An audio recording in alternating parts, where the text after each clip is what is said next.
Hello friends, welcome to இல்லறம். இன்றைக்கி நம்ம இல்லறமில் கற்பூரவல்லி ரசம் எப்படி பண்ணுறதுன்னு பார்க்கலாம். இந்த கற்பூரவல்லி நம்ம சளி, இருமல் இதுக்கெல்லாம் ரொம்பவே நல்லது. இதை நீங்கள் செடியிலேருந்து பறிச்சுட்டு அப்படியே கழுவிட்டு கூட சாப்பிடலாம். அப்படி இல்லைன்னா தண்ணியில் போட்டு கொதிக்க வச்சு கஷாயம் மாதிரி செஞ்சு கூட சாப்பிடலாம். இது ரொம்பவே ஈஸியாக வளரக்கூடிய ஒரு மூலிகை செடி. இந்த செடி நம்ம வேரோட வாங்கி வைக்கணும் அப்படின்னு அவசியம் இல்லை. உங்களுக்கு தெரிஞ்சவங்க யாருக்கிட்டையாவது இந்த மாதிரி ஒரு தண்டை உடைச்சி நம்ம தண்ணியிலையோ இல்லை மண்ணிலையோ அமுத்தி வச்சா கூட இது நல்லாவே வளர்ந்துடும். இப்போது இதிலிருந்து ஒரு 4 அல்லது 5 இலையை பறித்து தான் ரசம் வைக்க போகிறோம். அதுக்கு முன்னாடி இல்லறம் சேனலை சப்ஸ்கிரைப் பண்ணாதவங்கெல்லாம் சப்ஸ்கிரைப் பண்ணி வச்சுக்கோங்க. கூடவே உடனுக்குடன் அப்டேட் வேணும்னா பக்கத்தில் இருக்க பெல் பட்டனையும் மறக்காமல் கிளிக் பண்ணி வச்சுக்கோங்க. இந்த இலை பார்த்திங்கன்னா திக்காக ஸ்பாஞ்ச் மாதிரி இருக்கும் பாருங்கள்.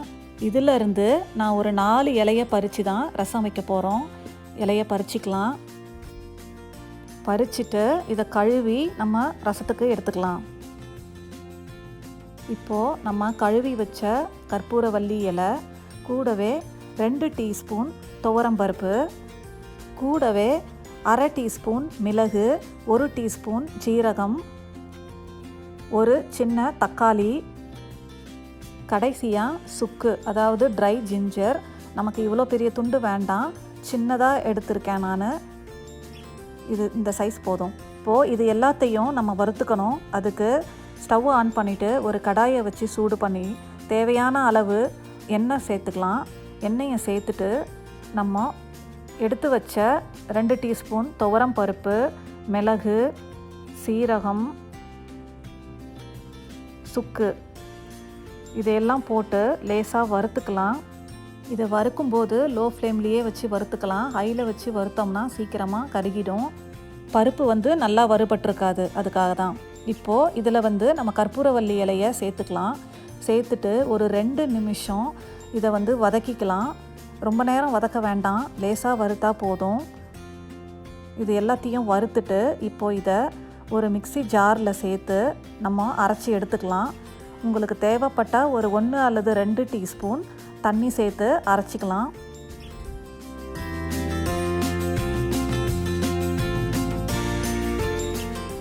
பாருங்கள், இதை நல்லா அரைச்சி எடுத்தாச்சு. இப்போது இதனோட தக்காளியை கட் பண்ணி போட்டு அதையும் சேர்த்து அரைச்சி எடுத்துக்கலாம். தக்காளியை ஏன் இப்போ போடுறோம்னா, முதலையே இதை சேர்த்திட்டோம்னா பருப்பு, மிளகு, சீரகம்லாம் நல்லா மைய அரையாது. அதனால தான் முதல்ல அதை அரைச்சிட்டு அதுக்கப்புறம் தக்காளியை சேர்த்து அரைச்சி எடுத்துக்கணும். அரைச்சாச்சு. இப்போ ரசம் எப்படி பண்ணுறதுன்னு பார்க்கலாம். ஸ்டவ்வில் ஒரு பேனை வச்சுட்டு சூடானதும் நெய் அல்லது எண்ணெய் சேர்த்துக்கலாம். சூடானதும் கடுகு, கொஞ்சம் பெருங்காயம், உங்கள்கிட்ட கட்டி பெருங்காயம் இருந்ததுன்னா அது சேர்த்திக்கோங்க, நல்லாயிருக்கும்.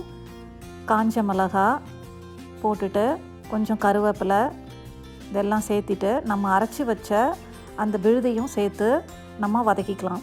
ஒரு நிமிஷம் வதக்கினா போதும், ரொம்ப நேரம் வதக்கணும்னு அவசியம் இல்லை. பருப்பு, மிளகுலாம் நம்ம ஏற்கனவே வறுத்து தான் சேர்த்திருக்கோம். கூடவே தேவையான அளவு தண்ணியும் சேர்த்துக்கலாம். ரசம் எப்போவுமே நல்ல தண்ணியாக தான் இருக்கும், அதனால் இன்னும் 2 கப் தண்ணி சேர்த்துக்கலாம். இப்போது இதனோட 1/4 டீஸ்பூன் மஞ்சள் தூள், தேவையான அளவு உப்பும் சேர்த்துட்டு இதை நல்லா கலந்து விட்டுடுவோம். கலந்துட்டு இது ஒரு 2 நிமிஷம் இந்த மாதிரி கொதிக்கட்டும். ரசம் எப்போவுமே ரொம்ப நேரம் கொதிக்கக்கூடாது. லேசாக இந்த மாதிரி கொதி வரும்போதே தேவையான அளவு அதில் கொத்தமல்லியும் சேர்த்துட்டு அதை நல்லா கலந்துட்டு நம்ம ஸ்டவ்வை ஆஃப் பண்ணிவிட்டு இறக்கிடலாம். நம்ம கற்பூரவல்லி ரசம் ரெடி ஆயிடுச்சு.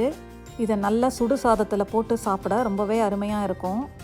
இதில் துவரம் பருப்பை நம்ம வறுத்து சேர்த்துருக்கிறதுனால கற்பூரவல்லியோட வாசனை ரொம்ப வராது. அதனால் குழந்தைங்க கூட எதுவுமே கேட்காம சாப்பிடுவாங்க. நீங்களும் இதை உங்கள் வீட்டில் கண்டிப்பாக ட்ரை பண்ணி பாருங்கள். செஞ்சு பார்த்துட்டு எப்படி இருந்ததுன்னு கமெண்ட்ஸில் சொல்லுங்கள். உங்களுக்கு இந்த வீடியோ பிடிச்சிருந்ததுன்னா லைக் பண்ணுங்கள், ஷேர் பண்ணுங்கள். மறக்காமல் இல்லறம் சேனலுக்கு சப்ஸ்கிரைப் பண்ணுங்கள். கூடவே உங்களுக்கு உடனுக்குடன் அப்டேட் வேணும்னா பக்கத்தில் இருக்க பெல் பட்டனையும் கிளிக் பண்ணி வச்சுக்கோங்க. தேங்க்யூ.